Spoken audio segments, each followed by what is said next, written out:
I'm Bob Varsha. Let's get you up to speed. Here's Gary Gerould. Well, Bob, certainly one of the key stories this race weekend centers around the man who's won the pole position, Dario Franchitti. His first pole for Team Cool Green, his new team this year, and at track record speed, just over 172 miles per hour. But you can't even blink because it is so tight on this starting grid. Right next to him, just a tick of the watches away, is Alex Zanardi, just now walking over to his machine, getting ready to strap in. Zanardi has been on the podium in 9 of the last 11 events this year. Behind the Italian front row, all kinds of young Brazilians led by Tony Kanaan, Gilles de Fer, and Christian Fittipaldi. Only a tenth of a second separates them, and they're right behind. In fact, only 1 second separates the top 15 on the grid, and that sets the stage for what could well be a memorable race ending like we saw here 1 year ago. The principals in the late race drama were Bobby Rahal and Paul Tracy. Desperate efforts to conserve fuel by Rahal and his crew proved to be futile, and with less than 3 miles to go, Rahal was forced to the pits, and Tracy snatched away the lead. After leading over 100 laps, Rahal's bid for his first win in 5 years had evaporated, leaving Tracy and his team to celebrate a second consecutive triumph in what would prove to be a 3-race victory streak. For Rahal and his crew, it was certainly memorable, but also heartbreaking.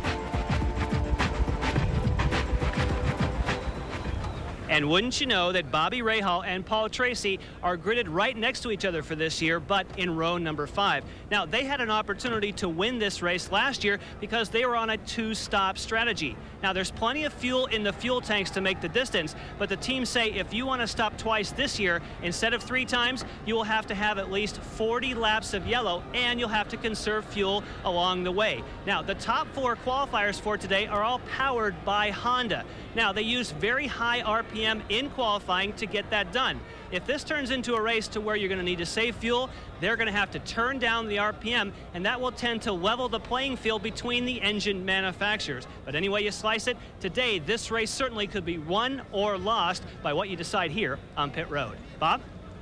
All right, thank you, Jan. Another factor in our race will be the nature of this track. Despite heroic efforts to clean it, it is very dirty, and throughout the weekend, that has made the struggle to find grip very difficult indeed.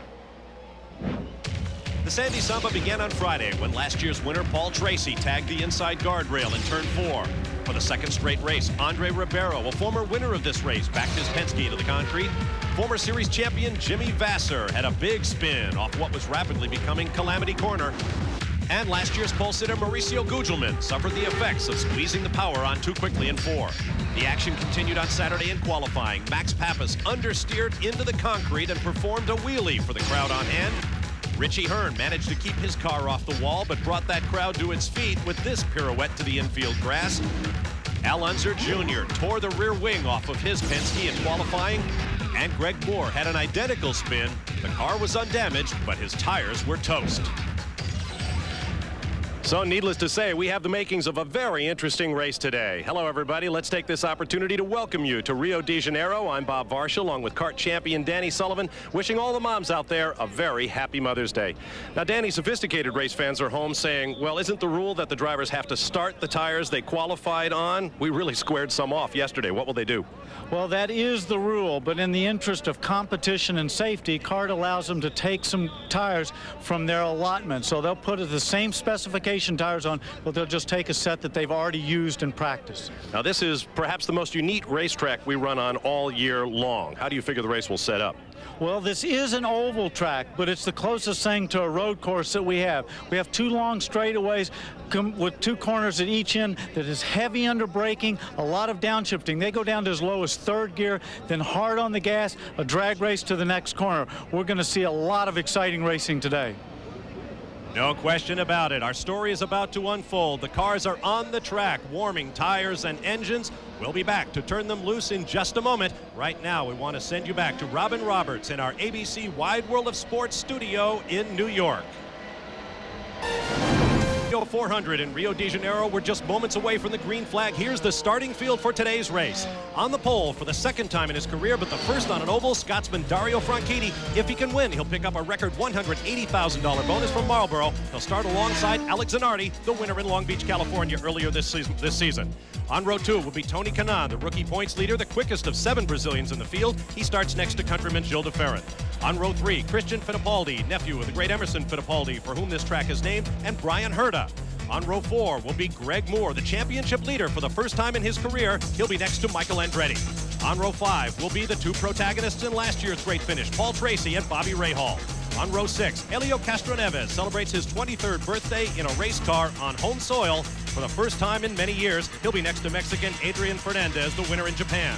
On row 7, Jimmy Vasser, second quick in the morning warm-up and coming off a win 2 weeks ago in Nazareth, Pennsylvania. He's next to Walter Salas, the only Rio native among the drivers in the field.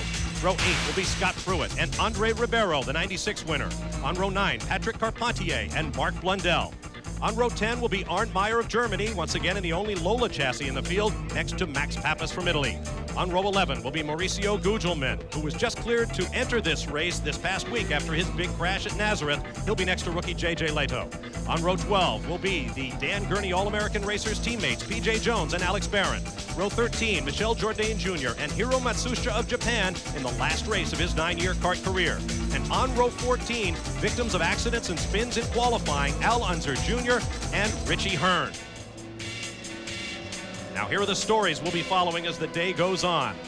Pit strategy, we talked about it coming into this point. Fuel and tires, both very important. The search for grip, this place is diabolically slippery. Gaining that magic balance could make the difference. And the balance of power, which engine appears to have the advantage as we come into this 5th round of the 1998 championship.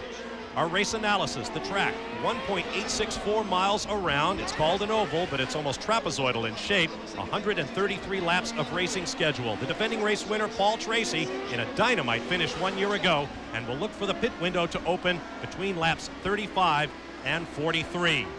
Well, let's take a look at the way this track sets up. Danny Sullivan. Well, as you can see, turns 1 and turns 4, those are the critical points. They got to come off of those very good. Turns 2 and turns 3 aren't even corners. They go through there flat out. Doesn't matter where they are.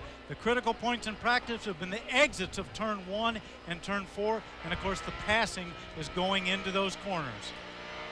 They reach over 200 miles an hour on the front straightaway. You ride with Scott Pruitt starting in the number 15 position. As they begin to go 2 by 2, Bobby Rahal will start in the number 10 spot. And we'll have a number of other onboard cameras in the field as the Pontiac Grand Prix pace car draws away. A very interesting start here at Rio, Danny. They have a long, straight run to the green flag off of turn 4. They want to build up speed as they go through turn 4, come out of there as smooth as they can, but building up speed down this front straightaway. They have a long way to the starter stand. Jim Swintal said he'll give the starter about 100 yards from the flag stand. There is Jim Swintal, the flag man for kart. Now see, they're building up speed here, but they cannot pass anybody in that row or the row in front of them until they get to the start finish. A year ago, we had a big spin coming down to the green flag here at Rio, but it looks like a clean start, and the cars are 4 and 5 wide as they head for 1. Look at Tony Kanaan, the rookie, come up to take the lead in 1. That outside is very slippery there. They'll be tiptoeing out there, not trying to put the power down too hard, too fast.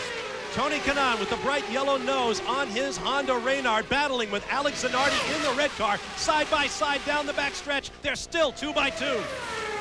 And now Zanardi moves into the lead. Here comes heavy braking for turn 4. Gil de Ferran slides by Kanaan, and Franchitti is on the charge. See, if they get that little bit outside, they can't pick up the throttle as quick as they want to. Look at this, down the front straightaway. Christian Fittipaldi in the black car on the right of your screen with the yellow helmet. You ride with Michael Andretti, watching them 3 wide in front of him. Oh, you don't want to be on the outside in 1. See how much ground he loses right there? The green and white car just shot up the inside. There's not as much grip on the outside. So it is Zanardi, de Ferran, then Kanaan and Franchitti, and look at this battling going on for 4th place. And that's wheel to wheel at a couple 100 miles an hour. That's Paul Tracy in the green and white Cool car that just took the pass on Michael Andretti. You ride with Michael Andretti, Paul Tracy just ahead of him, and ahead of Tracy is Christian Fittipaldi, Michael's Kmart, Haviland, Newman Haas teammate. And he's coming right back. Now see on this one, the green and white Cool car, he's on the outside, but he just pinches Michael down to the inside so he can stay with some grip.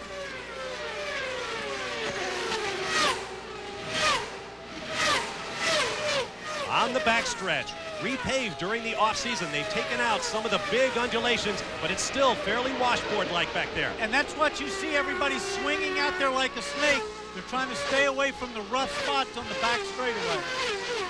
Nose to tail off of turn 1 at better than 100 miles an hour, up through the gearbox, 3 gears to 205 miles an hour, wheel to wheel. Tracy on the left, Andretti on the right.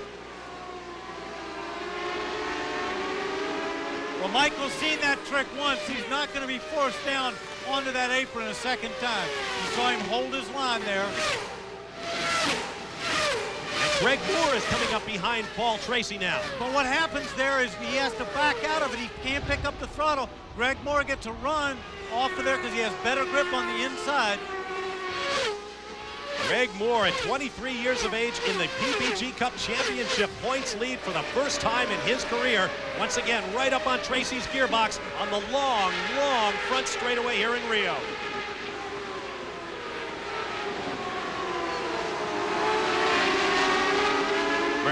Greg Moore had seen that trick in front of him before. He wasn't having any of it either.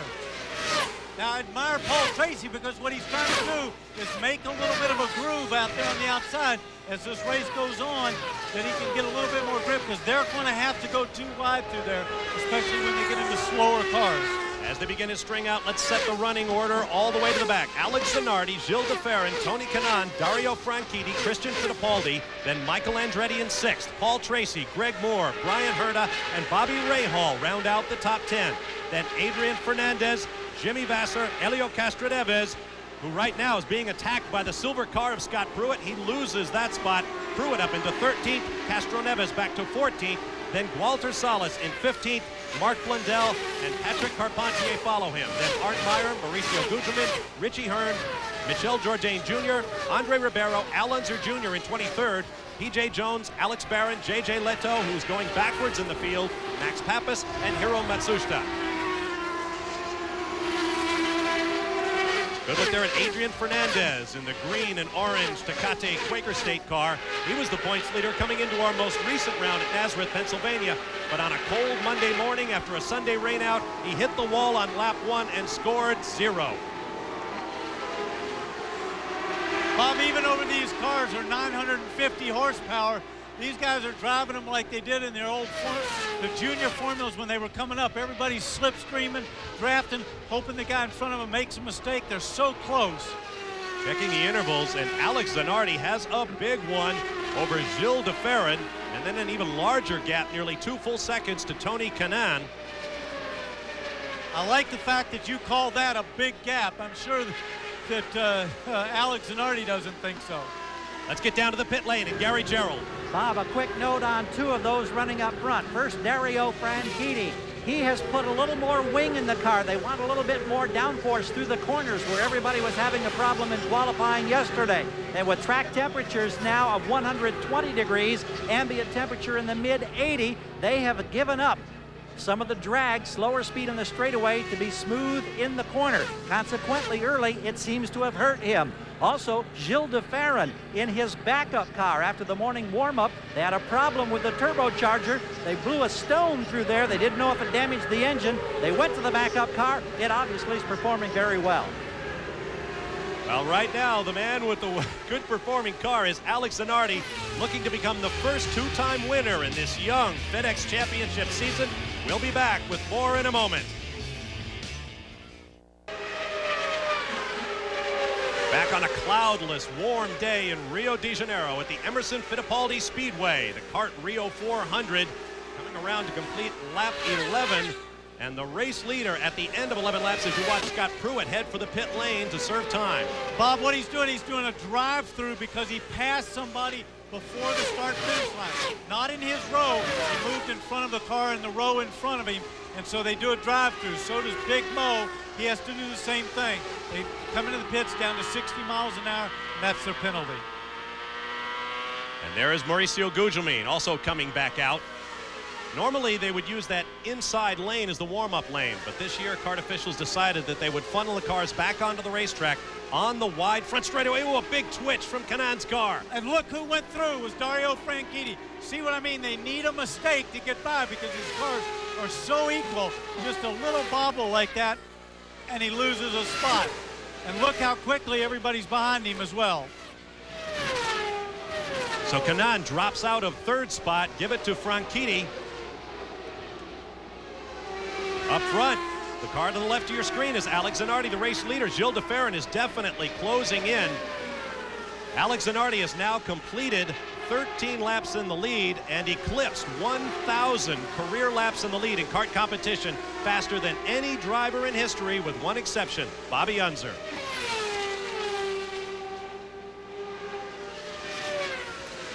Target Chip Ganassi Racing Team definitely has hit on a combination, picked up their first win on a short oval 2 weeks ago in Nazareth, and they did it in style, taking 1-2.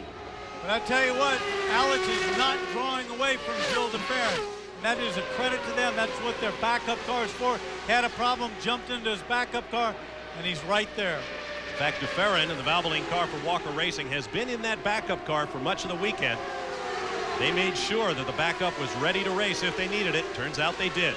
Let's not also forget he set an unofficial track record. He couldn't match it in qualifying, but he had the fastest time ever turned around here in one of these cars.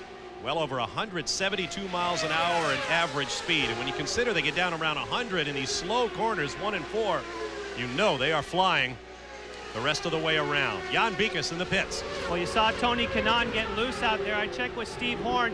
He said the car is getting loose, which we can see, obviously, but he said a lot of people are complaining about their cars being loose so far as the track gets hotter. But Tony Kanaan is running a bigger stagger than Dario Franchitti. That traditionally will make the car a little bit more loose. That could cause problems for any of the 7 guys on Firestones that are running the bigger stagger. Bob? Thanks, Jan. You ride with Michael Andretti in 6th place. Ahead of him is his teammate, Christian Fittipaldi, and ahead of him, Tony Kanaan, who dropped back to 4th with that wiggle. Snaking down the backstretch. Of course, they're trying to dodge those bumps. It's dirty and they're bumpy on the inside there, so it's just easier for them to move out, save the bottom of the car, and not rattle them too much. Now Michael Andretti, middle car in the line there, is coming under fire from Greg Moore in the blue machine for Jerry Forsythe's team, and just behind Moore is Paul Tracy. It's interesting to hear the drivers talk about this racetrack as a roval, a combined road course and an oval. Some of them using lock differentials, some of them using the independent rears.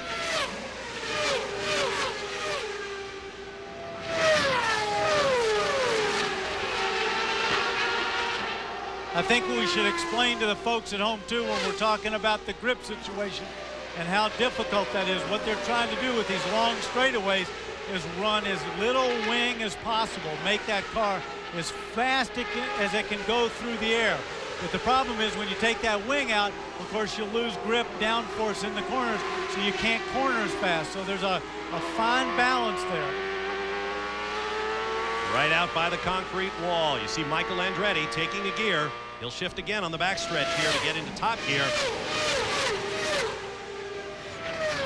Actually, he'll shift quite a few times because they drop down to as low as 3rd gear there. So they go up through 3rd, 4th, 5th, 6th gear.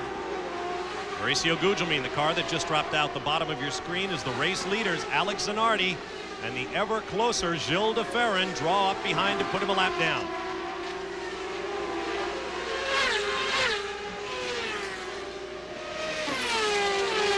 Alex Zanardi and his wife Daniela let word out this weekend they're expecting their first child in September. So congratulations to them. And I believe Alex wants to clinch the championship by August so he can take the rest of the time off and be with his wife. Yeah, I'll bet Chip Ganassi's going to listen to a lot of that argument. Yeah, I don't think that'll happen. And I don't think Alex is serious about it. As you see, Zanardi has had good success here, a pair of 4th place finishes, but last year he came from 26th place all the way to 4th. Oh, Max Pappas in the MCI car is done. Our first retirement of the day.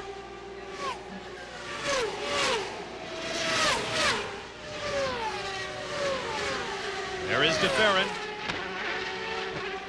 who has made it Old Home Week here in Brazil. He went to his family home in Sao Paulo. Seemed like he closed up a little bit under braking. He wants to keep that pressure on Alex Zanardi, Let's not forget they're both Reynards, both Hondas. The difference is Alex has Firestones and Gilles is on Goodyears. And they have slower traffic up ahead, so de Ferran may be trying to work his way in position to take advantage of it.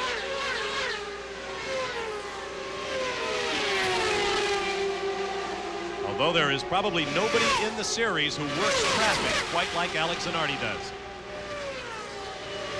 And what's happening, you saw right there, the bright orange car beside Alex at the top left of your screen, right in front of Alex Zanardi, is Big Mo right there. He's trying to work the car in front of him as well, one of Dan Gurney's cars. It's young Alex Barron with the yellow helmet. Eagle painted on the nose of the car. Now Zanardi goes down the inside to lap Gugelmin, and he'll get Barron before they get to turn 1. Two slower cars between race leader Alex Zanardi and the second place machine of Gilles de Ferran. We'll take a break and return with more of the CART Rio 400 after this message and a word from our ABC stations. Back at the CART Rio 400, Bob Varsha, Danny Sullivan with you. There are the top 6 in order from leader Alex Zanardi back to 6th place Michael Andretti. Zanardi and Gilles de Ferran in 2nd place working traffic right now. There is Michael Andretti with Greg Moore, the 7th place car, all over his gearbox.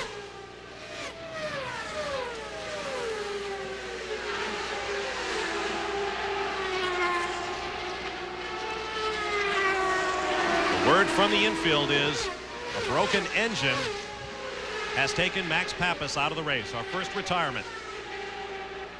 The order is Zanardi, de Ferran, Franchitti, Tony Kanaan, the rookie leader, Christian Fittipaldi, Michael Andretti, and Greg Moore right there in your picture. Then Paul Tracy, Brian Herta, and Bobby Rahal, the top 10, followed by Adrian Fernandez, Jimmy Vasser, Helio Castroneves, and Walter Salas.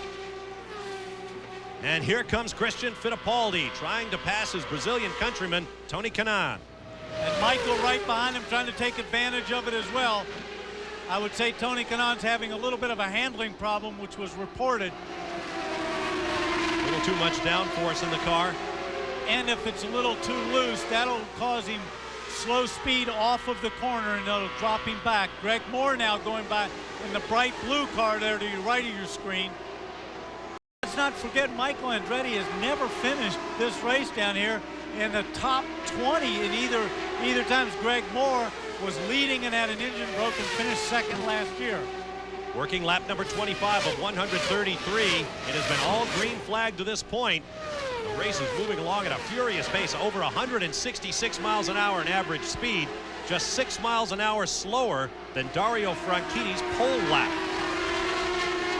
Back to the point, Zanardi and de Ferran. Well, Alex got a little bit of an advantage during that pass, but it looks like Gilles de Ferran has closed right back up on him again. That's the problem with traffic. When you're the leader, sometimes you have the advantage in traffic and sometimes you lose a big advantage. You can't ever predict it. Look at Gilles taking a look down the inside, just letting him know that he's there, trying to force a mistake. Let's learn more on Alex Zanardi's situation. Gary Gerald. About 10 or 11 laps from the predicted first pit stop, Bob, Alex Zanardi apparently wants to reduce some of the drag on the straightaway. He's told the crew that he wants to go down on the front wing, and I think, Danny, you can probably assess that situation. You were talking about how you sacrifice either on the straightaway or in the corner. What do you think Zanardi's trying to do in this instance? Well, two things. If he's trying to take front downforce out, his car might also be a little bit loose, and he wants to get back a little of that grip, get a little push in the car, plus reduce a little bit of straight line speed, or increase those straight line speed, sorry, reduce the drag on the front straight. Alex Zanardi has finished 3rd or better in 9 of his last 11 starts in the series. He has been good value for Chip Ganassi and the Target team. And he brought the crowd to its feet here in Rio when the drivers were introduced on the finish podium. He walked over and kissed the top step of the podium as if to say, this is where I plan to be. Now look at that gap. Absolutely bulletproof through the last 3 laps from 1st to 2nd place. Back on board with Michael Andretti. Chasing Christian Fittipaldi, his teammate for Newman Haas.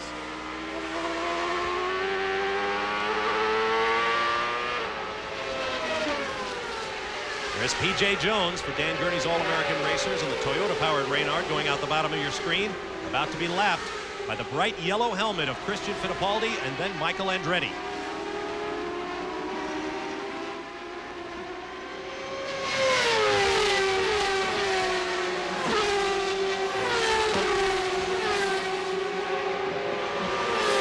Under the bridge that provides access to the infield. Meanwhile, back on the front straightaway, Alex Zanardi, the bright red machine. Oh, Tony Kanaan. has there been contact or just a fire at the back? Hard to tell. That looks a lot more like a blown motor. Now, he had an engine fire during one of the rounds of practice. I believe it was a turbo fire then. See, he's getting out of there quickly. He's probably got a little fluid came rushing forward in there, and he can feel the heat. We've had several engine fires this weekend. One for Richie Hearn that knocked out his primary car, and two now for Tony Kanaan. And for the first time today, we have a yellow flag from Jim Swintal. There's the race leader, Alex Zanardi, who'll be picked up by the Pontiac safety car, and we'll have a restart. Here's a replay. Luckily, everybody was trying to move out there a little bit. He must have been going a little bit slower. Didn't happen right in front of him. That can sometimes cause an incident because the car slows so quickly. Man, that looked like a pretty comprehensive meltdown. Some kind of fitting came loose. And Tony Kanaan's day that began with so much promise is now over. We'll be back. Fittipaldi Speedway in Rio de Janeiro as the kart Rio 400 is under yellow for the first time today. This is on lap 31 after a massive engine meltdown in the back of Tony Kanaan's Reynard brought the race under caution. You see the safety car being driven this weekend by Terry McDonald-Cadieux from Canada, part of the PPG all-female pace car team. The pits will be open shortly. It is very close to the expected pit window. And it looks like there comes our leader right down there. They're going to take advantage of this yellow. Lead lap cars only this time around. There is Alex Zanardi. Gary Gerould awaits him.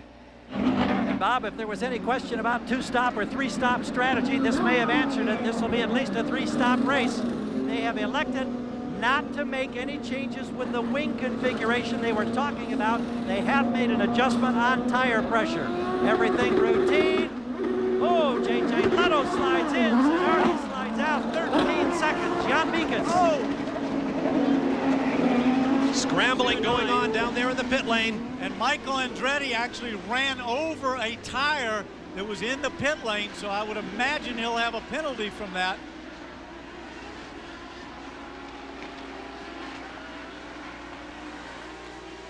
The pit stops are so critical there when these cars are running this close and you can't pass anybody. If your pit crew can get you out of 2 spots in front of somebody else, you can make up a tremendous amount of ground. Jan Beekes has a story from the pits. Well, down on the other end of pit road on pit entry where Team Cool Green is pitted, they had 2 very quick stops for Paul Tracy and for Dario Franchitti. Dario Franchitti in 12.39 seconds, and I believe that Paul Tracy was a little bit faster, but he was not able to pick up that position. So good stops down here, no miscues, except for Richie Hearn stalling it on the exit. Much different than what we saw on pit out. Bob? Thanks, Jan. Let's reset the order now after the lead lap cars have pitted. Alex Zanardi came back out in first place. Gilles de Ferran remains second, followed by Christian Fittipaldi, Michael Andretti, and Greg Moore. Here come the lapped cars in for their pit service, led by Arndt Meyer in the bright yellow Band Software Lola. Now, a lot of folks at home might wonder why they put the first cars in, the lead cars in first, and then the lap cars in second. That's just to give everybody a clean pit stop and not take any racing advantage away from the leader. Here's a look at just how tight and intense things got in the pits. This is Gilles de Ferran leaving Brian Herta on his right. I believe that's Dario Franchitti just ahead of him. That was close. And now let's take a look at Michael Andretti's pit stop. Goes around his teammate that was on the left there.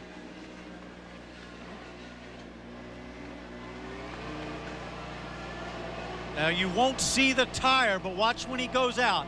It'll be on the right side. See, turn sharp. See the car jump up? He rode over his right front tire.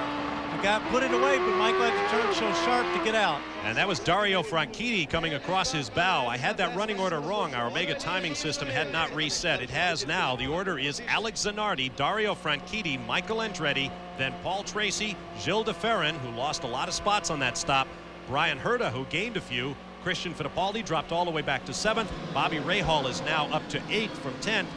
Adrian Fernandez is 9th, and Jimmy Vasser in 10th spot. Greg Moore all the way back in 11th. So pit service is now pretty much complete. Our first stop of at least 2 here at the CART Rio 400 with a bright sun beating down, a big crowd on hand, and a definite carnival atmosphere here at the Emerson Fittipaldi Speedway.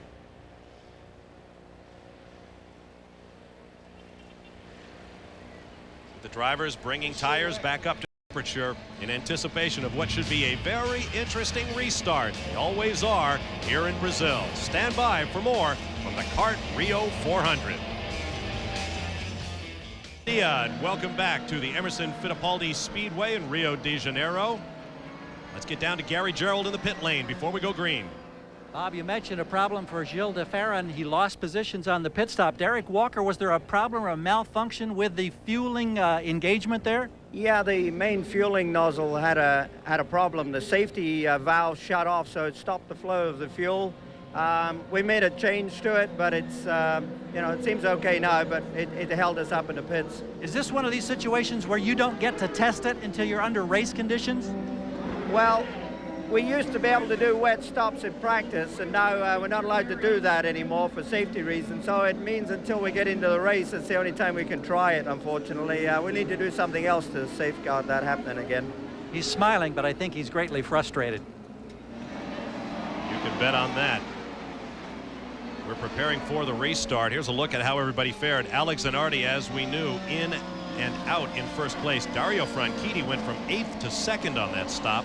Michael Andretti from 4th to 3rd. More on him in a moment. Paul Tracy from 9th all the way up to 4th. And Gilles de Ferran from 2nd back to 5th due to the problem we just reported on. Now, we have some penalties during that pit stop. As you pointed out, Danny, Michael hit a tire. We also have a report that Richie Hearn in the Della Penna Motorsports Budweiser car clipped a crewman. So when we go green, they'll be called in. Yes, what they do is they have to do it under a green. They did it at a yellow, it wouldn't be much of a penalty. They do a green, they'll do a drive-through. The crewman, by the way, is fine, but they get real upset when you run over things in the pit lane, whether it's a hose, a tire, and particularly a crew member. The flag waves again, and Michael Andretti is already on a charge because he knows he's going to be visiting the pit shortly. We are green once again on lap 37 here in Rio.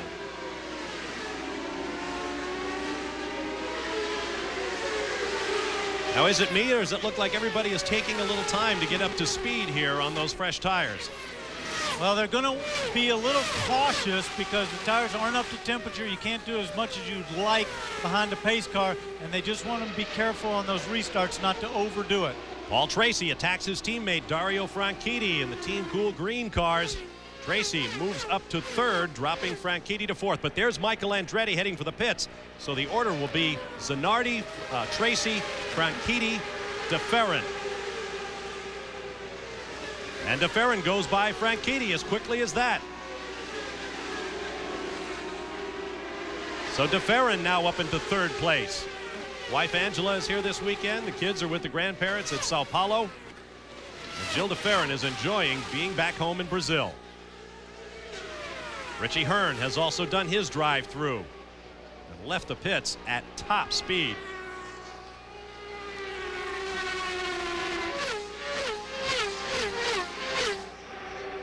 Got Bobby Rahal in that mix. He runs in 7th right now in his final visit to the Emerson Fittipaldi Speedway. 2 cars are out of the race, Max Pappas and Tony Kanaan. Kanaan is standing by with Jan Bikas. And of course, at the start of the race, that was a fantastic start for you. Your feelings about taking the lead there in the first turn there in your home country? Well, it was a wonderful. I mean, it was for a very short time. Alex got me later, but, well, I think I did my part of the job. Unfortunately, that's the race, and sometimes these bad things happen. I really don't know what's happened. I think was the gearbox again. It's a shame because I really want to do very good here for all my people, but well, we're gonna do it next year. We are there. I mean, we have the car. We started in the top 3, so let's see what's gonna happen in St. Louis. Okay, let's get back upstairs. Thanks. Into the tire wall. That is one of the cool cars there, and it looks like possibly is Walter that Walter Salas, I Salas believe, yes. in the blue car. Let's take another look. Tracy and No, that's DeFerrin Gilles right there. DeFerrin going down the inside of Paul Tracy. That's Gilles DeFerrin. Front to rear contact, and they slide up this very slippery turn 1 into that state-of-the-art tire wall. It's wrapped with a belt of rubber, like a conveyor belt. It was introduced here last year. The kart safety team is on the site. And that tire wall is state-of-the-art. If that had been a concrete wall, this would have been a much more severe accident. It absorbed all the energy, and it stayed intact right there. They'll just be able to pull those cars back out. That big belt wrapped around those tires will keep everything intact. Well, whenever you see rubber-to-rubber contact in open-wheeled cars, that was a big impact, even with that energy-absorbing wall. Another look. DeFerrin coming down the inside. Tracy moves over on the line. Paul closes the door. Gilles cannot get out of the way at that stage. And as you That's see, a tough one. all locked up as they hit the tire wall. There's Paul Tracy. He is obviously out and appears to be okay. Other than the enormous frustration he is feeling. It's been a rocky start for arguably the quickest man on one lap in the Kart FedEx Championship Series. Results have been hard to come by in 5 races this year. And there's Gilles DeFerrin. More good news. We'll be back to Rio de Janeiro after this. The field is being shown. 1 lap to go to the green flag. Paul Tracy has made his way back to the pit lane from the accident scene. He's with Gary Gerould. Making the long walk back is Paul Tracy. And Paul, when you tangle up with a Brazilian, this crowd gets a little angry, and they're very boisterous, to say the least. Crowd's pretty rough here. It's disappointing for the Cool team. The car was perfect. I was just pacing myself, trying to get the mileage that I wanted, and Gilles I came down the inside, but there was no way to get by, and just drove into the side of me. So Did you ever see him? Did you know he was there down on the inside? well, I knew he was behind me, but I didn't think he was close enough to make a move. And he hit my back wheel going in, and then we hit again in the middle of the turn. So it was disappointing, but it's a tough race down here. Thank you. Thanks. All right, thank you, Gary. Race leader Alex Zanardi brings him down to the flag. In single file, Zanardi with a good jump at the start over Paul Tracy's teammate Dario Franchitti. Brian Herta in the black and white shell car runs in 3rd, followed by Christian Fittipaldi, Bobby Rahal, Adrian Fernandez, Greg Moore, Jimmy Vasser, Elio Castroneves, and Patrick Carpentier. Alonso Jr. runs in 11th place. He started 27th.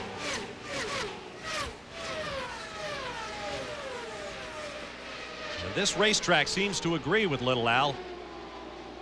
He finished 7th here a year ago, and the year before that he was 2nd.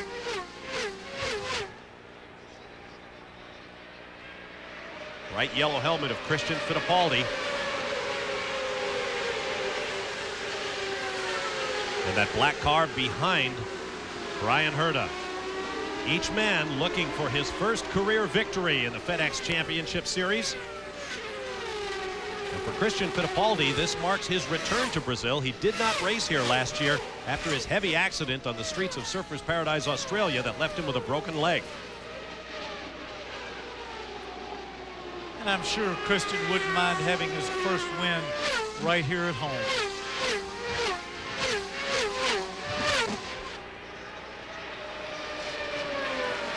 Bobby Rahal. Adrian Fernandez just behind, and then the blue car of Greg Moore.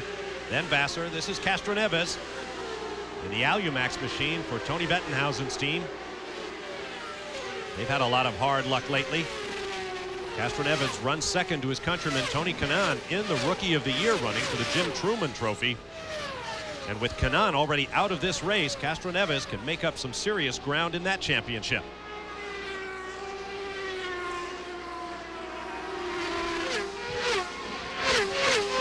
Behind Moore is Jimmy Vasser, the winner 2 weeks ago in Nazareth, Pennsylvania.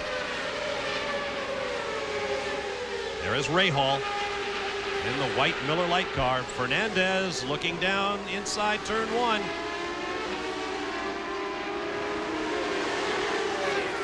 Those cars, of course, being very equal. Both Reynards, Ford, Firestone. So they're about as equal as you're going to get.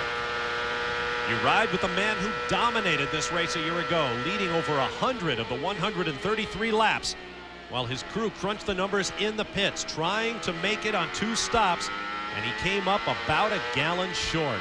What heartbreak. If you were with us last year, there were tears in the pits. Bobby Rahal tries to end a victory drought that goes all the way back to 1992 in this, his final season. There you see his progress through the field as we work lap number 51 of 133.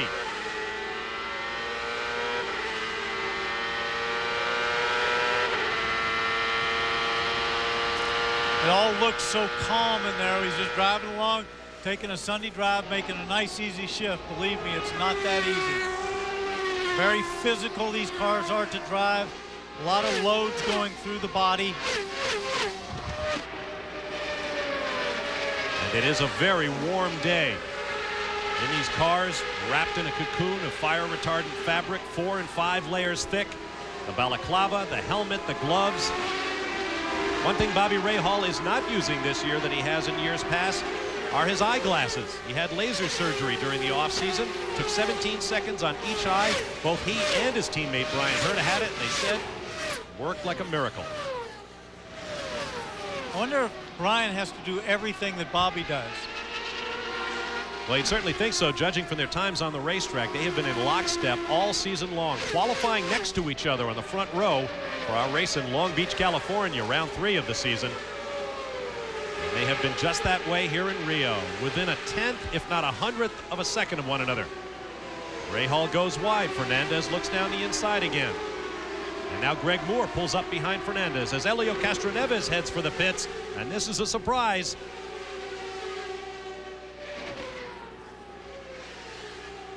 Fuel and tires.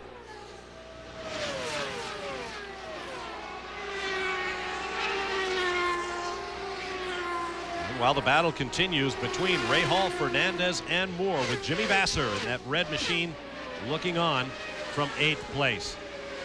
Let's get more on Herta's situation from Jan Bikas. Well, Bryan Herta has been making a move, and the only change that they made on the previous stop, Bob, was they lowered the air pressure in all 4 of the tires because they're trying to pick up some more grip in the corners for Bryan Herta. Obviously, that seems to be working. Helio Castroneves, who just came onto pit road, they're reporting he has a leak a crash. some kind. Excuse me, Jan. We have a crash. The young Mexican Michel Jourdain Jr. driving a 97 Reynard chassis for Peyton Coyne Racing. Dale Coyne told me they like the way the 97 car works around this racetrack better than the 98, and he has had a big one. Rear wing is gone, left rear wheel askew, and Jourdain climbs out.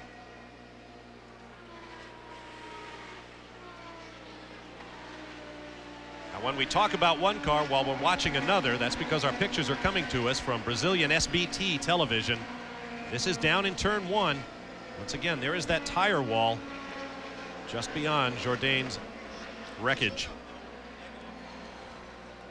Stacks of tires individually wrapped like the coil springs in a mattress, and then wrapped again with that heavy industrial rubberized Goodyear belt. See if we can pick up what happened. No, he's already down and into that tire wall.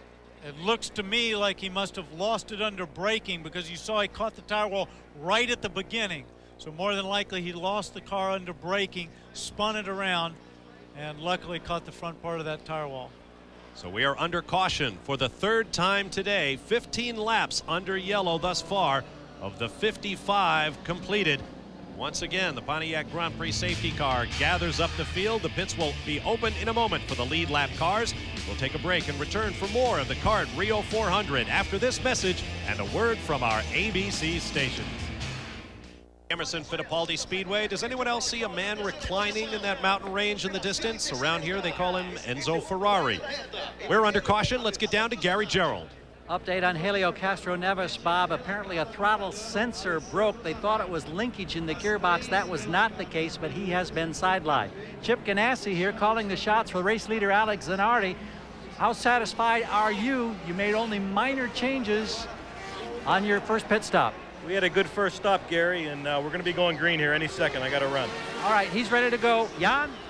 Well, there was a quick stop down here for Dario Franchitti, who was in second place, 10.5 seconds. But let's ask the team owner, Barry Green, why stop now? You went from second to 15. Well, we were just getting into our fuel window, and he's getting excellent mileage. He wanted to make a small adjustment to the car. He's really comfortable out there, so we think it's a good call. Let's wait and see.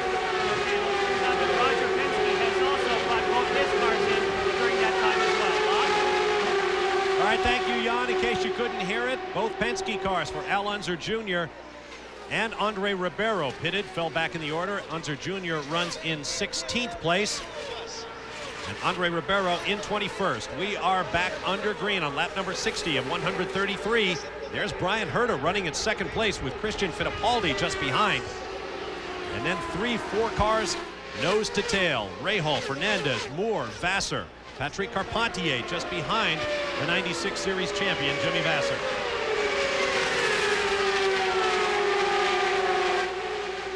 Now, once again, Fernandez looks under Rahal, and wow, that time he almost got too far. You could see that wiggle come out of his car when Fernandez had to apply more brakes there to get it slowed down because he saw Bobby coming across on him. 6 cars He's out. He's going to try it on the back straightaway. He got enough run off of him, and he made a clean pass. Now can he hold it? Bobby might try to come back. As Moore comes up behind Rahal, so Fernandez moves to 4th. And Moore's going down the inside. Bobby obviously lost momentum there. Greg Moore tucked back in. That's to get a little bit more draft out of the car to pull him down there. See, Bobby's strong. Yeah. I was about to say they don't seem to be able to get it done down in 1 where they do in 4, but that time Moore made it work under braking. So the order is now Zanardi, Herta,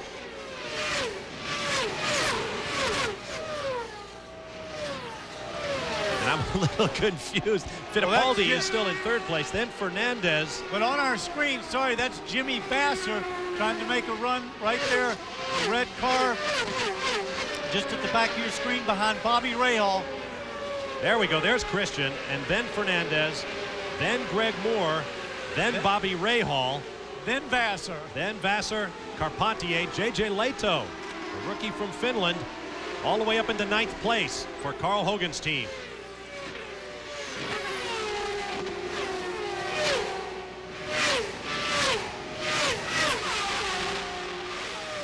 Someone running slowly on the backstretch as Michael Andretti attacks. Remember, Andretti dropped all the way back to 24th on our timing screens with that penalty early on. He has worked his way up into 10th spot, having gotten around Scott Pruitt in the Silver Vistion car. Once again, drafting, slipstreaming down the front straightaway.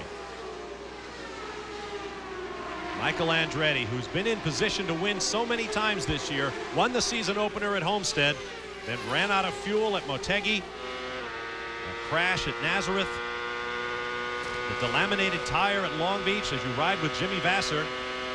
There's a look at his progress through the field. We're changing down gears. Tippy-toeing there, then squeezing on the power, coming on this long front straightaway. Goes back up through the gears, and then they'll heavy braking down at the other end, and they'll go down through the gears again. 3rd gear, squeeze on that power right out to that wall. Now these corners, this is turn 2 right there, but it's nothing of a corner. They could go through their 3 or 4 abreast, a little bit of a back straightaway again, then another turn 3, again wide open 3-4 abreast, and then under braking. Right there, you see everybody braking into turn 4 out onto the front straightaway.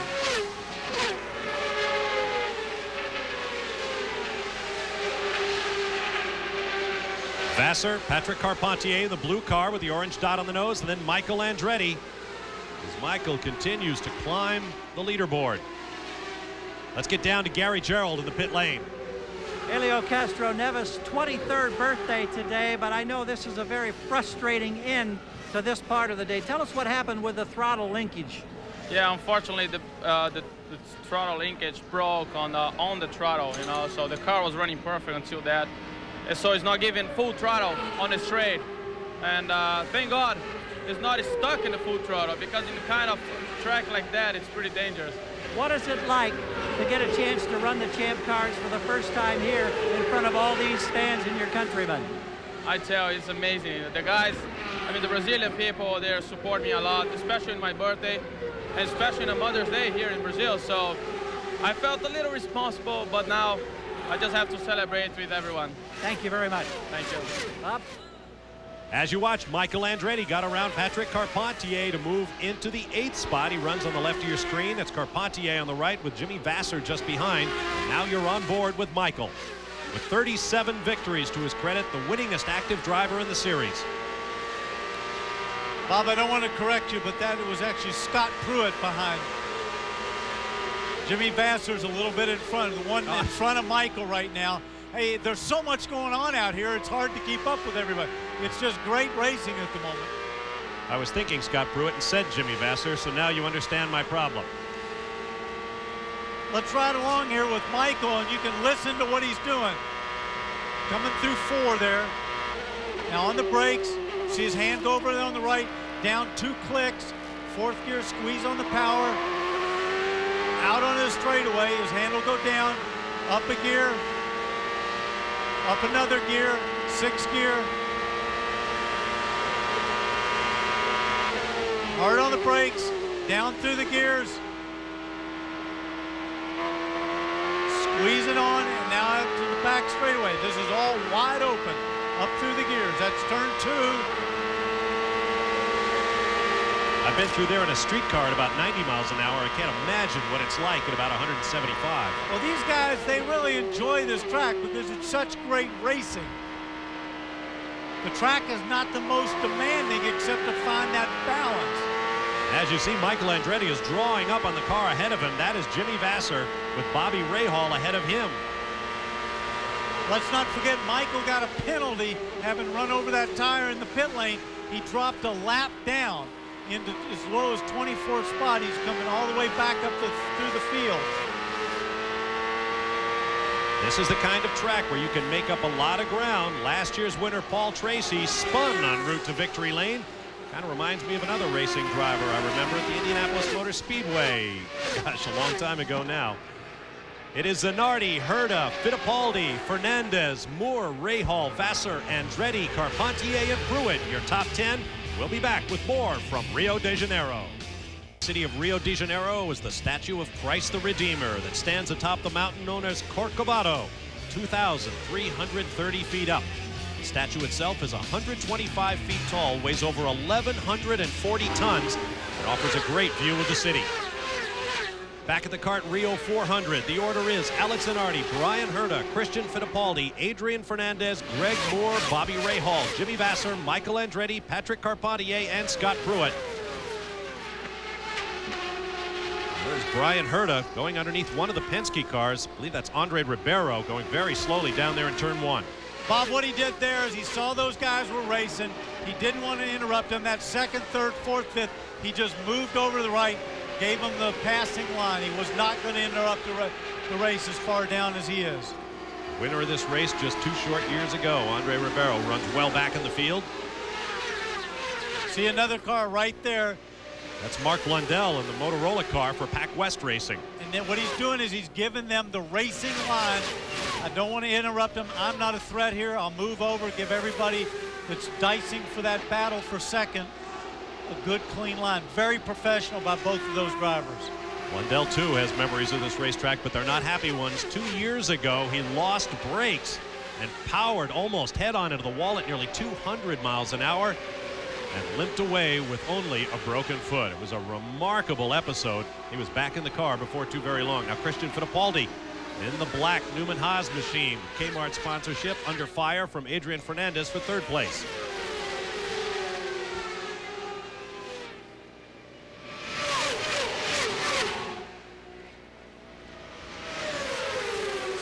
Six cars are out of the race. Max Pappas, Tony Kanaan, Gilles de Ferran, and Paul Tracy collided with one another. Michel Jourdain had a solo crash, and Helio Castroneves had mechanical difficulties. Brian Herta peels off from second place and heads for the pit lane.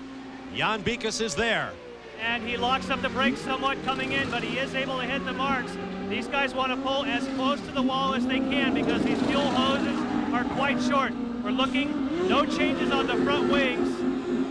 He's waiting for the fuel to get in.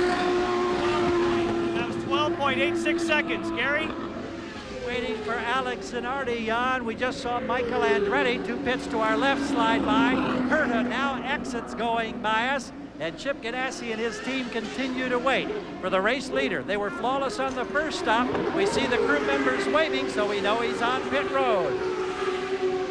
As we peer around over the wall, we see the nose of the defending champion for the race for the PPG Cup perfectly on the marks.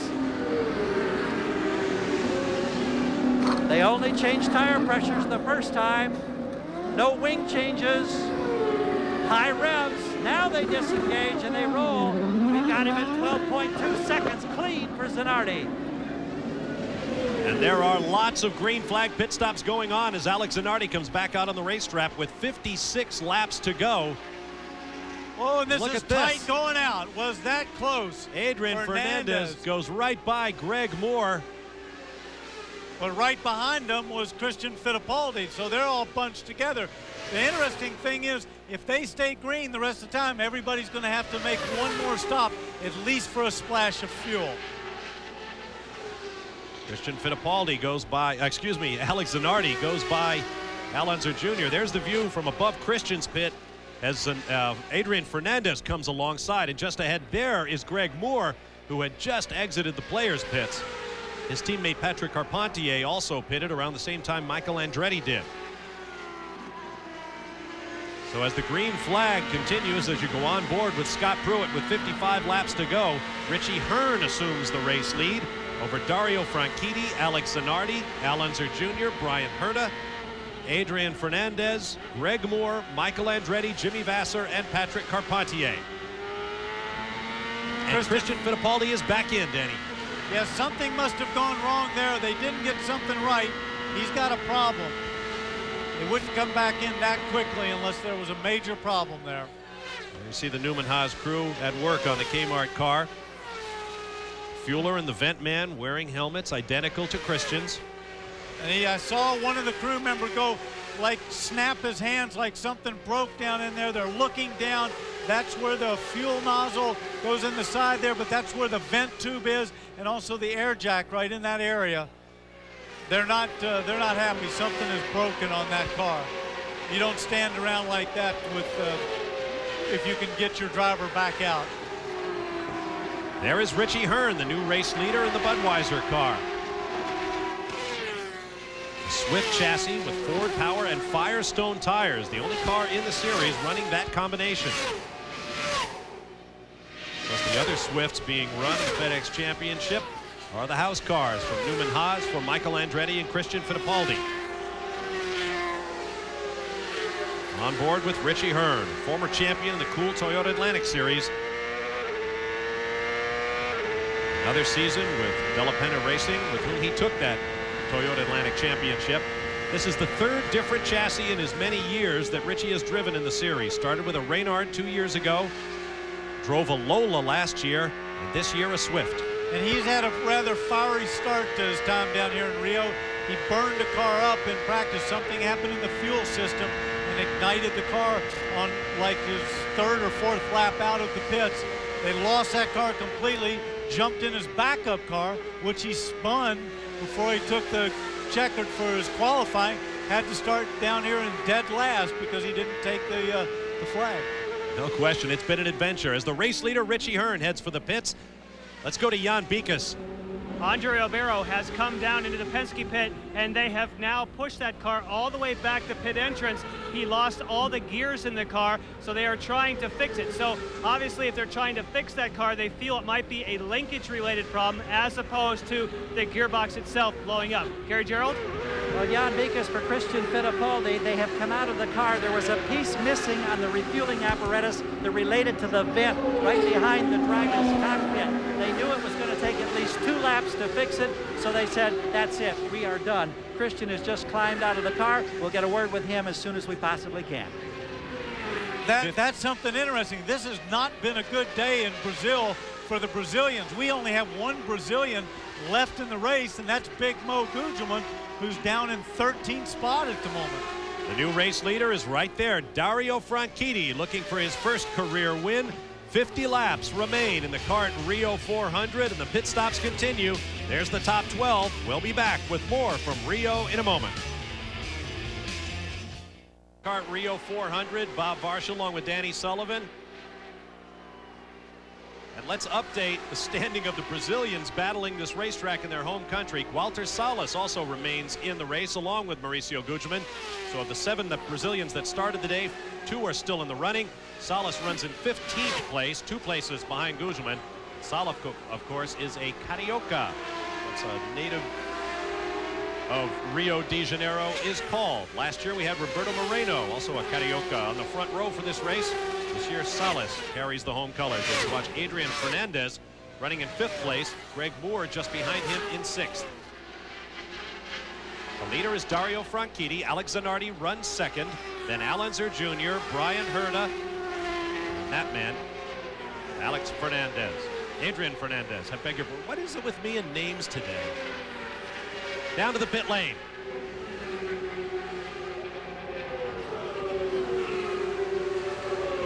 Gary Gerald with Christian Fittipaldi. Christian, you made such a marvelous run.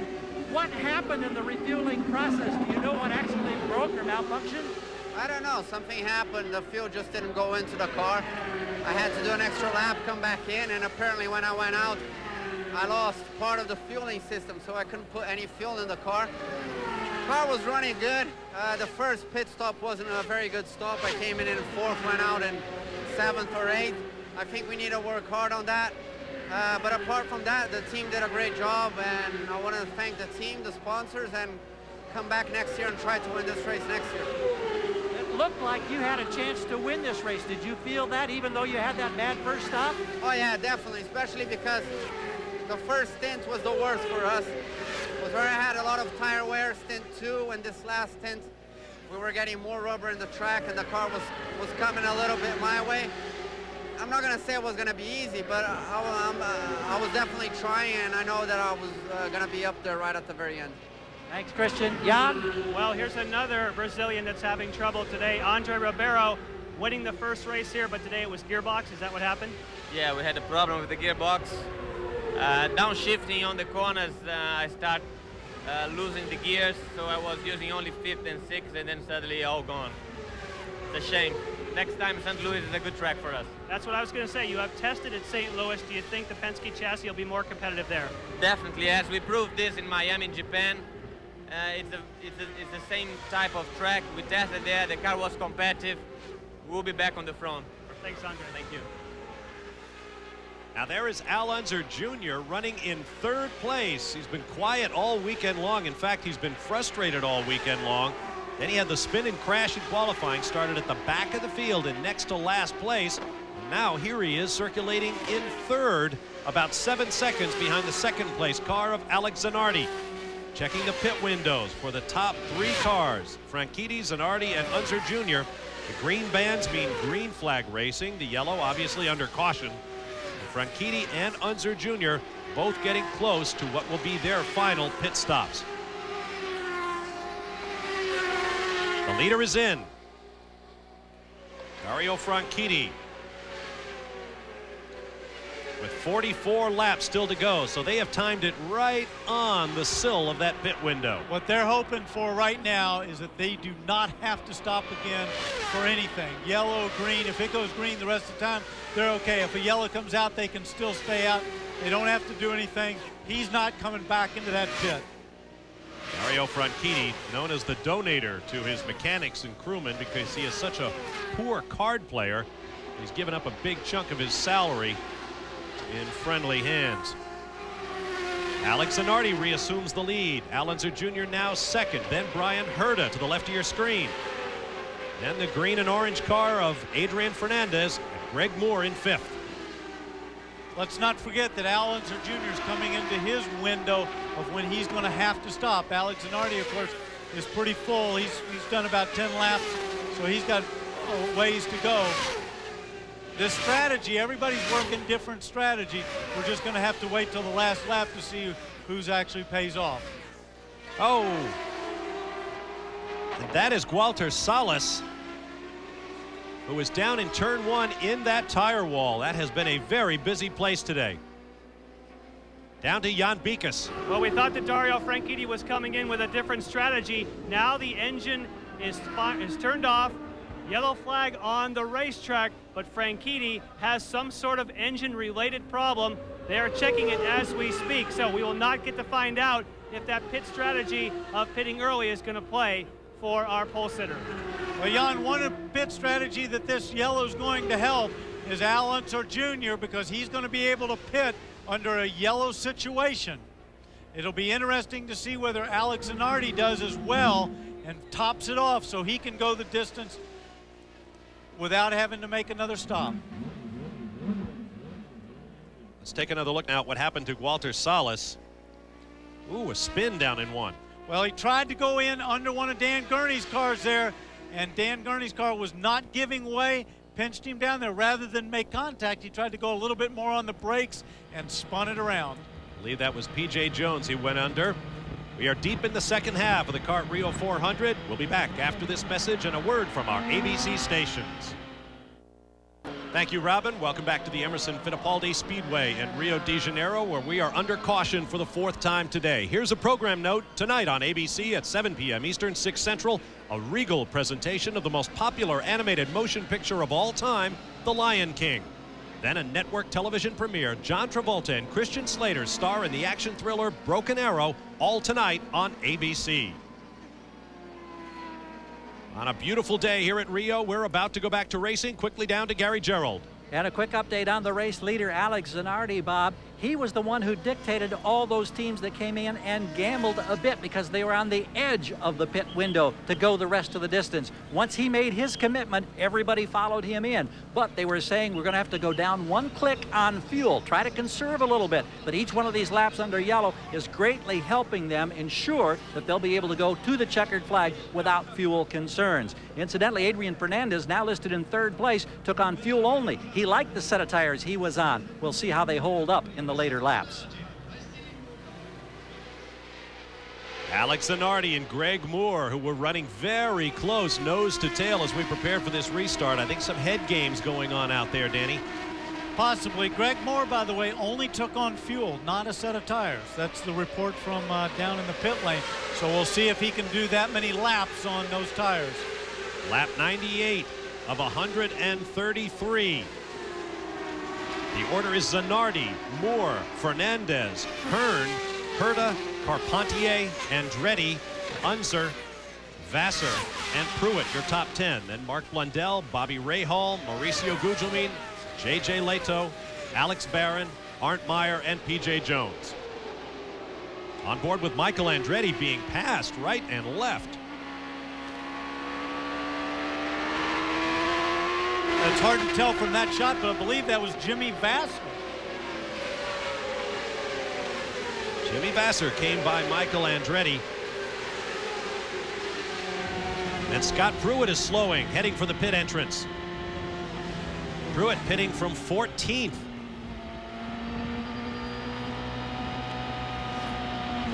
More troubles for Scott Pruitt, who's had a very rough beginning to the year.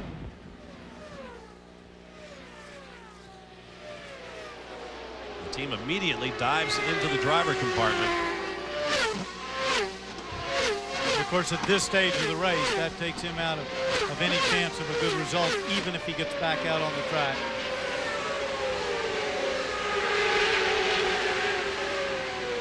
There is Adrian Fernandez with Richie Hearn just behind him. Keep in mind, Hearn started dead last in this field, 28th. He now runs in 4th place. Jan Beekes updates him. Yeah, it's been a miraculous performance. Remember, Bob, in the very first practice session, they caught their primary car on fire. They went to the backup. They've had a very difficult weekend with spins in practice. But Richie Hearn now is on the same pit strategy that we saw many others coming in early. Then this yellow flag was perfect timing for the Della Penna team. Richie Hearn's car, they say they have not made any changes on it from the beginning of the race. It's been perfect. Of course, that's a Swift chassis, Firestone tires, and Ford power. Bob? Well, that's a great boost for that team. Boy, they were shaking their heads on Friday after that car caught fire. Down to one car, thousands of miles from home. And all these cars and equipment will go back on the FedEx Jumbos, 3 of them, MD-11s each one, for the long flight back to the United States to get ready for our next race from Madison, Illinois on the Gateway Oval. Now Scott Pruitt has climbed out of his car. He's with Gary Gerould. Scott Pruitt, you are rapidly becoming the tough luck driver of this series. What happened in this instance? Well, about halfway through, I started fighting a shifter. It actually moved position, so I wasn't getting complete shifts. I was really having to work on it hard. And finally, it just kept getting worse and worse, and we found out that right there at the end that the whole shift linkage broke, so that was it. How tough is it to handle this run of bad luck, because you just haven't been able to finish a race since the season opener? It's been tough. You know, the Visteon crew has been doing a good job, and you know we're going to keep our heads high. It's a lot more racing to go, and all we can do is come back here at St. Louis and try and win it. Thanks, Scott. Thanks. Thank you, Gary. Back on board with Richie Hearn. You heard Scott Pruitt refer to St. Louis. That, of course, is the city just across the Mississippi River from Madison, Illinois, site of the Gateway International Raceway Oval. Right now, Alex Zanardi runs with a full 1 second gap over the second place car of Greg Moore. Then a 1.5 seconds back to Adrian Fernandez, right there at the middle of your screen. With Richie Hearn 0.6 of a second behind Fernandez. There's Greg Moore in second place, trying to hold on to the fleeing Alex Zanardi, who has dominated this race from the lead thus far. And each lap in the lead earns another $5 for St. Jude's Children's Research Hospital in Memphis, Tennessee. And if he wins this race, there'll be a $5,000 donation.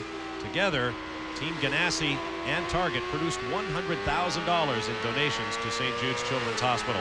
There's our race summary after 102 laps. Alex Zanardi out front. The green flag race average speed. 3 leaders, 3 lead changes, 4 caution flags, and 10 cars out of the race.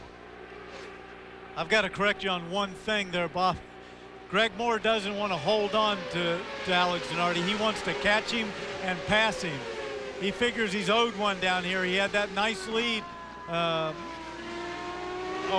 couple of 96. No doubt about that. Here's the Moore's motor blew up. Sorry. His teammate Patrick Carpentier is waving at his crew. There was reportedly smoke from the right front corner of the car. See him shaking his head, talking with the engineering team. Carpentier started from pole at our most recent race at Nazareth, Pennsylvania. And that's a taste he wants more of. Meanwhile, there's his teammate Greg Moore running in second place. Moore has led each of the 4 races run coming into this event. Gary Gerould with more on Alex Zanardi. Just a quick update. Even though they had the yellow, they're still in the fuel conservation mode. They've radioed Zanardi to short shift. Anything to keep the revs down, anything to conserve fuel. The problem for Patrick Carpentier is with the right front. The crew works around the suspension. They've just now dropped it off the jacks. He's going to go back out and try it once again. Carpentier is back out. Once again, our pictures coming to us from SBT television here in Brazil. As you watch Alex Zanardi trying to make it 3 championships in a row for Target Chip Ganassi Racing. The last and only team to three-peat, if you will, was Penske Racing back in 1981, 82, and 83. 2 championships for Rick Mears and 1 for Al Unser Sr. Now, earlier when we were under yellow flag, Jan Bikas took the opportunity to talk with Dario Franchitti, who also ran at the front today, but is out of the race now. Dario Franchitti, our pole sitter. Obviously, this has got to be bitter disappointment for you. Both times that you've been on pole, you've run into trouble, but you were very competitive today. Yeah, we were very competitive. The car was very good. The guys at Team Cool Green did a fantastic job. We were reasonably happy in warm-up as well as obviously in qualifying. And we took a bit of a gamble on the strategy, and that's our yellow going on behind there. We had more than enough fuel to sit out there and wait for that yellow, but we started to get some problems at the back of the car, and we had to come in to see what it was, and in the end it was terminal. It was the engine, do you think? I don't know, I guess so. It sounds pretty much like it. All right, well, unfortunately, are you going to try not to get the pole in the future? No, I'm going to keep trying. Thanks. Thanks. Now Patrick Carpentier has returned to the pits. The team has replaced the right front wheel, and they're sending him back out again. And he obviously is several laps down at this point. Meanwhile, Alex Zanardi continues on his way out front as the laps continue to tick away here in Rio. Stay with us. Sun beginning to grow low here at Rio de Janeiro, the Emerson Fittipaldi Speedway, as the Kart Rio 400 continues. Bob Varsha, Danny Sullivan with you. Gary Gerould and Jan Bikas are in the pits, and out front, Alex Zanardi leads Greg Moore. Now Adrian Fernandez, that third car in line, is closing up a bit on Moore. And what's interesting, Bob, is this is not just a battle here for this race win. These are the first three guys in the championship as well, with Greg Moore leading the championship, but just by 1 point over Alex Zanardi. So this has bigger implications than just the win. No question about it. We see the numbers on Greg Moore. Behind Fernandez, Richie Hearn still runs 4th, Brian Herta 5th, Jimmy Vasser 6th, Al Unser Jr. is 7th, Michael Andretti 8th, Bobby Rahal 9th, and J.J. Leto is 10th.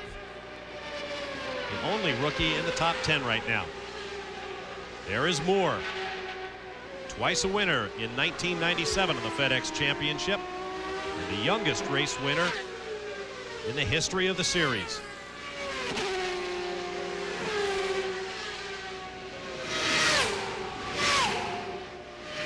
As I mentioned, the sun getting low over the mountains here in Rio, but the weather is still quite warm. As you can see, bright sunshine on the racetrack. Very high track temperatures here. That, of course, affects tire life. Jan Bikas with an update from the pits.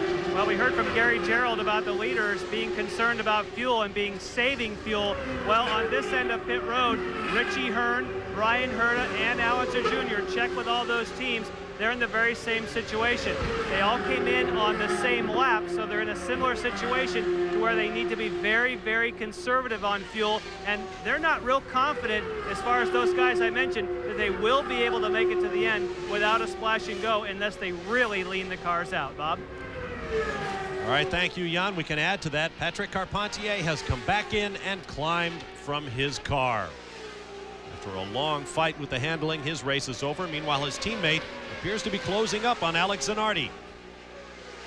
20 laps to go. Let's get an update on the leader with Gary Gerould. And it's still very much a fuel conservation mode for Alex Zanardi. And on the other side for Greg Moore, he's been given information that in the last few laps, his mileage is vastly improved. That's why I think you're seeing Moore close that gap. Zanardi has to be worried what he sees the blue crew coming up in his mirror, because he still is somewhat iffy on fuel to go the distance. And we all remember what happened to Bobby Rahal with 3 miles to go here 1 year ago. All right, thank you, Gary. As far as the championship goes, right now, the two men you're looking at, Alex Zanardi and Greg Moore, are tied. Zanardi will win the bonus point for most laps led during the course of a race. So right now they are tied with 51 apiece. And of course, they're both thinking about the 20 that come with victory.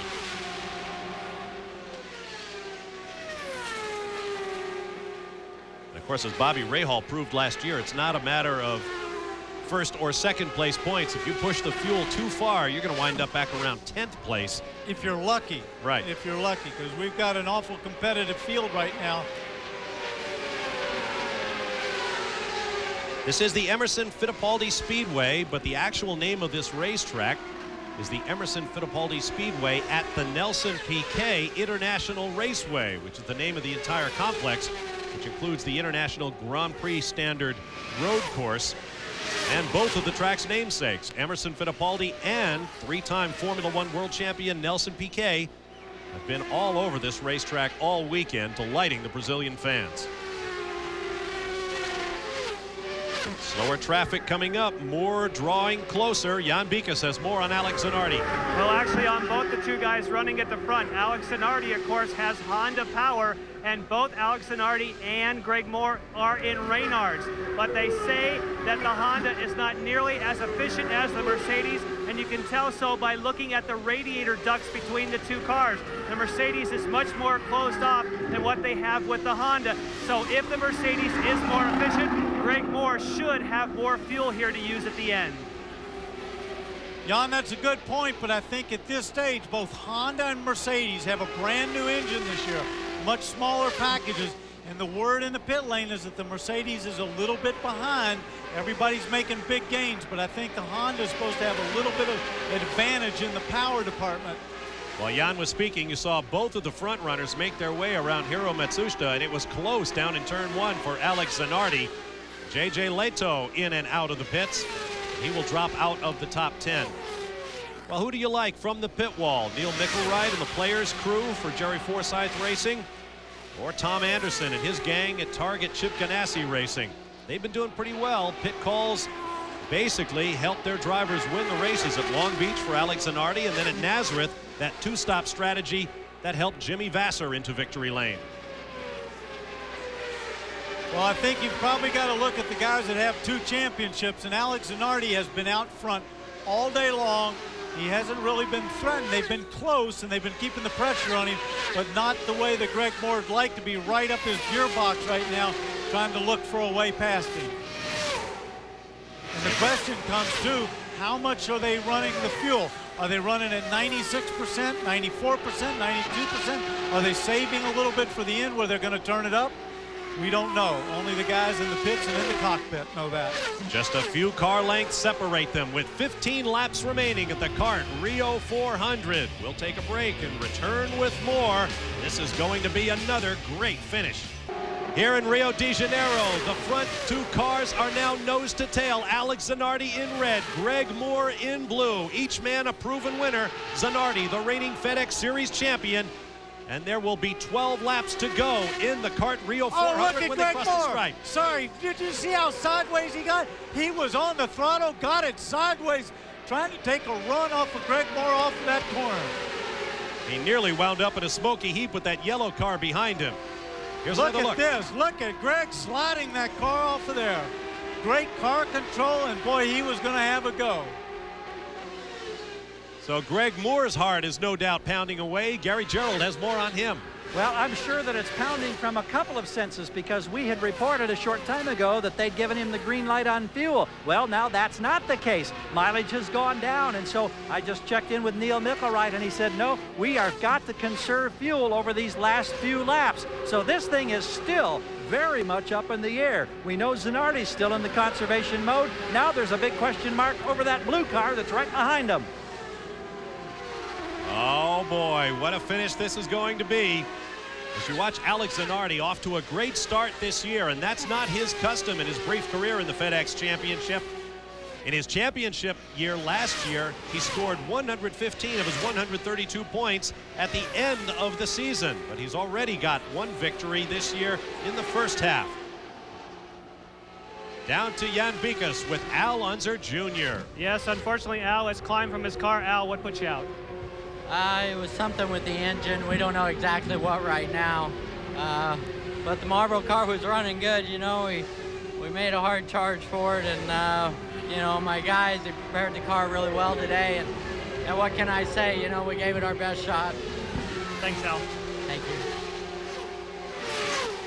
And so the victory drought continues for Al Unser Jr., second among active drivers with 31 to Michael Andretti's 37. But he has not had much luck thus far this season, even with that second place in the Budweiser 500 at Twin Ring Motegi in Japan.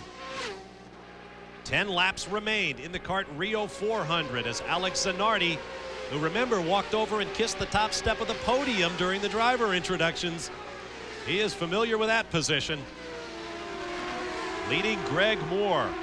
Adrian Fernandez in third place is about 1.8 seconds behind this battle. Then it's Brian Herta. Richie Hearn has dropped back to 5th place from 4th. Jimmy Vasser is 6th. Michael Andretti 7th. Bobby Rahal 8th. Mauricio Gugelmin 9th and Mark Blundell 10th.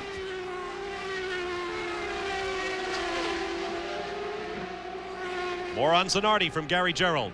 Bob, you mentioned 10 laps to go at 1.8 miles per lap. They're calculating madly with every lap for Zanardi. The word as of just moments ago, they think they can make it now. When he crosses the stripe to take the checkered flag, there should be something just under 1 gallon left. It's going to be that tight, and I guess this is when you pray that the fuel pickup system works 100%. All right, Gary.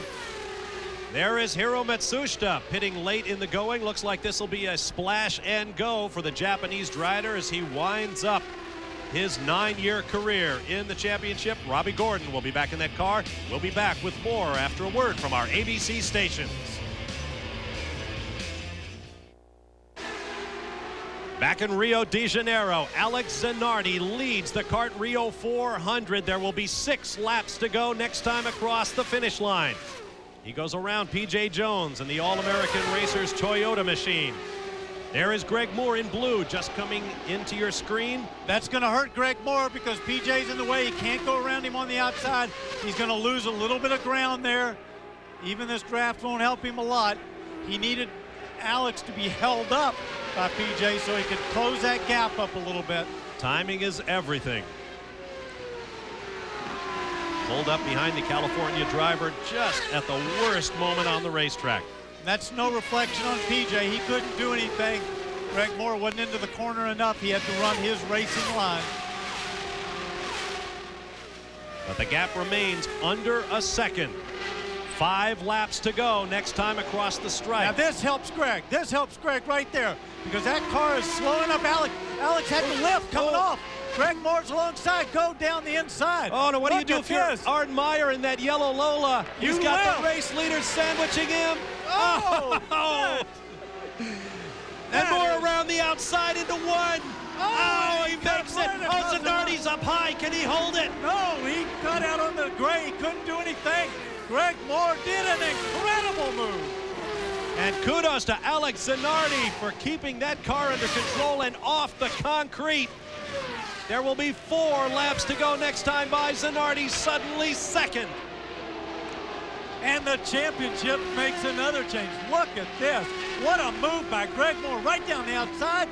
Zanardi tries to go in there. Greg says, 2 really professional moves there by both of those drivers. And Greg Moore is now in the lead with 4 laps to go, looking for his 3rd career win. Incredibly mature at just 23 years of age, the points leader wants to take a firm grip on this championship. And Alex has all that ground to make up, and even if he made it up, he still then has to find a way around Greg. Now the question is, of course, fuel.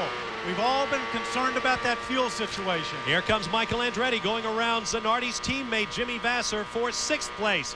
And some more precious championship points toward the PPG Cup and the $1 million bonus that goes with it at season end. 3 laps to go now. Chip Ganassi cannot be the happiest team owner with those last couple of laps, having lost a few spots for both of his drivers. Greg Moore from Maple Ridge, British Columbia in Canada, a suburb of Vancouver, where we'll be racing later on this season. Started 7th and now runs in 1st place with 2 laps to go next time by. But the great thing, look, Alex Zanardi is not giving up there. He wants another shot at Greg Moore. And this is going to go right down to the wire. 2 laps to go. Moore and Zanardi. Adrian Fernandez in 3rd is 3 seconds behind this battle. It is up to these 2. I think these guys are both okay on fuel, but it depends on whether Chip Ganassi says, hey, let's turn that thing up. We want this victory. Go ahead and richen it up, pour all the fuel you can in it. We're not going to worry about that last gallon. Zanardi closing up.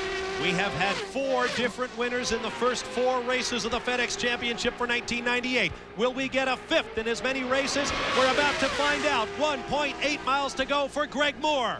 Final lap.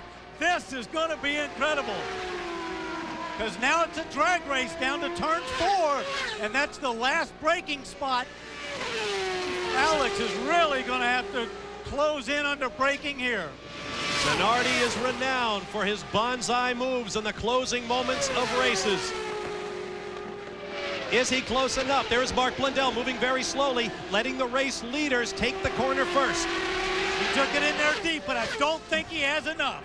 Zanardi back on the throttle, but I don't think he'll do it. Greg Moore, sudden victory, the 3rd of his career. Zanardi 2nd, and the celebration breaks out in the Forsyth Racing pits. Oh, what a brilliant move for Greg Moore, taking the lead, lapping traffic, and holding it to the line against one of the top guns in the game. And he made a move that Alex Zanardi would be very proud to make. I'll bet Alex Zanardi was saying, gee, I wish I'd done that. Down to Gary Gerould. Jerry Forsyth owns this team. I think I saw a tear being wiped away. That was high drama. That's what we came for. Can't say enough about Greg and this team. Just overwhelmed at this point. What were you thinking when he made that move with about 4 laps to go? Arndt Meyer was in the middle of the sandwich. Greg kept peeking and found a way to make that pass for the lead. Did you think he could pull it off? Yes, we told him to go ahead and try it. We've been conserving fuel for the last 15 laps, and we got into the window where we would be okay, and we told him go for it. How much of a concern was there about that fuel scenario coming down to the last 15? I say if we ended up with a 1/4 of a gallon, we're lucky. All right, great job. Go celebrate. Thanks very much. Jerry Forsyth. Boy, are they happy, Bob. And rightly so, as you see Greg Moore about to climb out, and the cheer will go up. First win of the year for a Mercedes engine. Oh, look at Greg, and he's ecstatic, and so he should be. That was a fabulous race, and it came down to it, and they played the traffic perfectly. Alex Zanardi was giving it back, and he had to make that move. It was just unbelievable. Behind him, Alex Zanardi 2nd, Adrian Fernandez unofficially 3rd, followed by Brian Herta and Michael Andretti. We'll take a break and return for more of the celebrations from the Emerson Fittipaldi Speedway in Rio.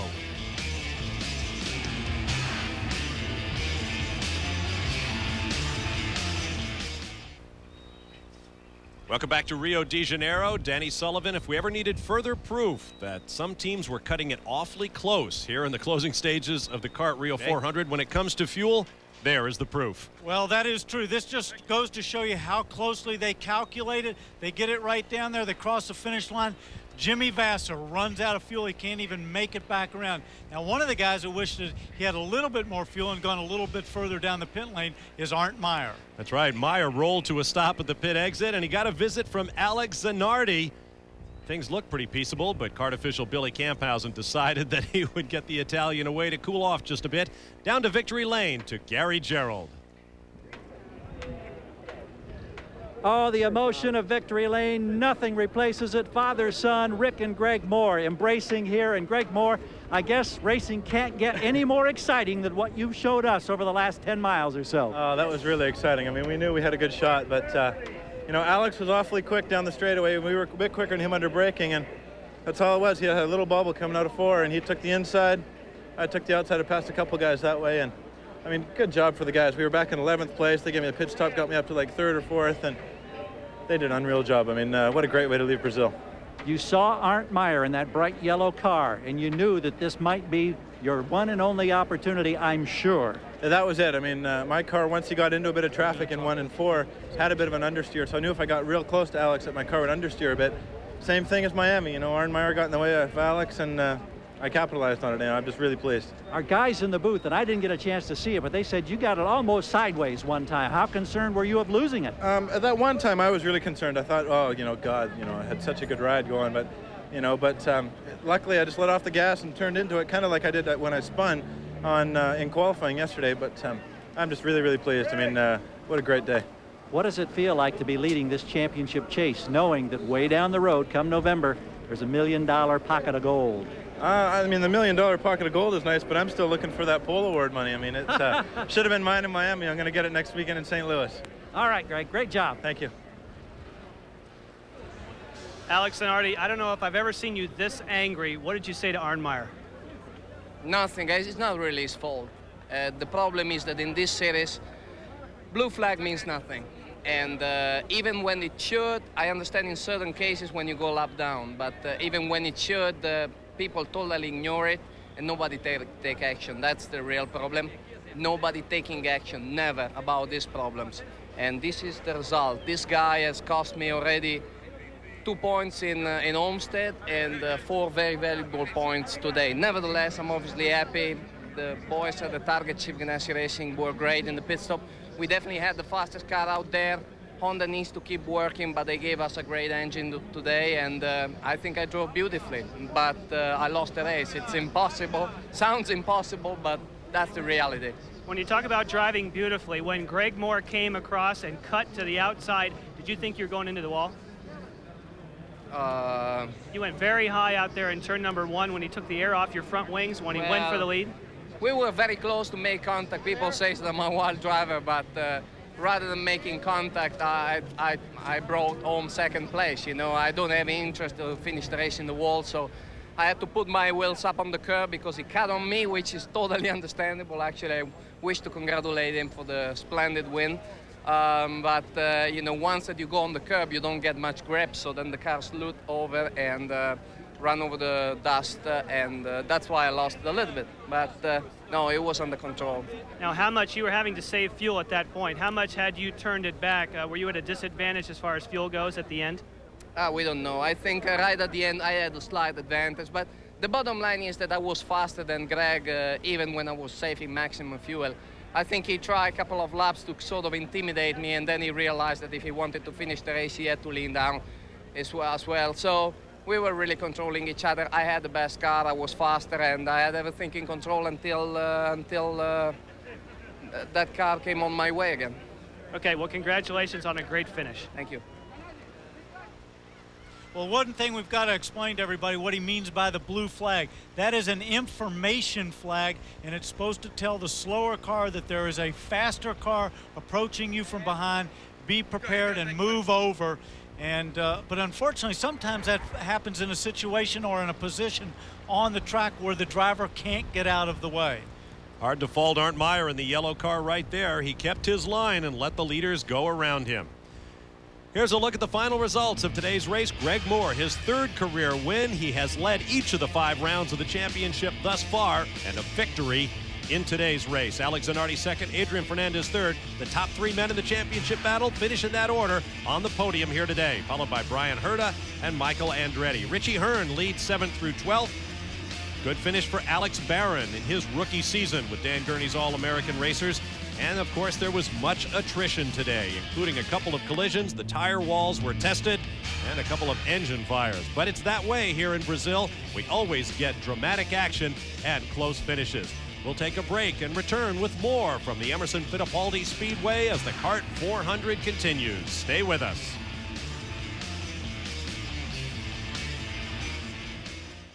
The CART Rio 400, 5th round of the FedEx Championship Series for 1998 is now in the books. Let's get back down to Victory Lane and join Gary Gerould.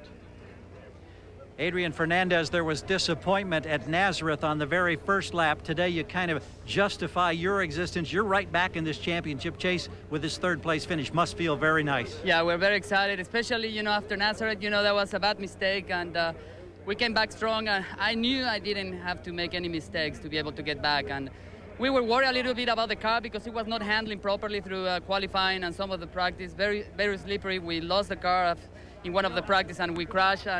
But in the race, you know, the car was good. I mean, I was talking to John Ward, my engineer, and say, well, should we go down or we go up in the win? And it was just perfect.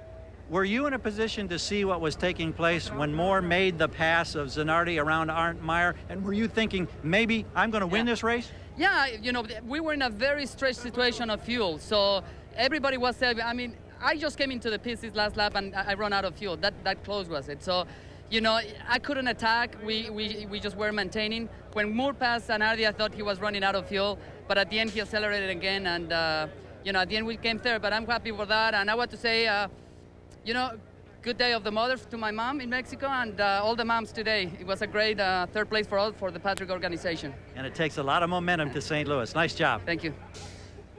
Thanks, Gary. That was third place finisher Adrian Fernandez. After 5 rounds of the FedEx Championship Series for 1998, the top 3 men in the race are the top 3 in points. But Greg Moore opens up a 4-point margin over Alex Zanardi that he will take to round 6, the Motorola 300 in Madison, Illinois. And it was also a big day for Mercedes, Danny. It was a big shot in the arm for Mercedes. They have not started off the season very well. They came away with a win. Honda, Ford, Mercedes, and Toyota. In the Nations Cup battle, matching drivers by nationality, the United States out front, but Canada closing in on the strength of Greg Moore's victory today. I'm Bob Varsha for Danny Sullivan, Gary Gerould, and Jan Beekes. Thanks for being with us and happy Mother's Day. We'll give you a look at the highlights of today's race and send you back to Robin Roberts in our ABC Wide World of Sports studio in New York. So long from Rio.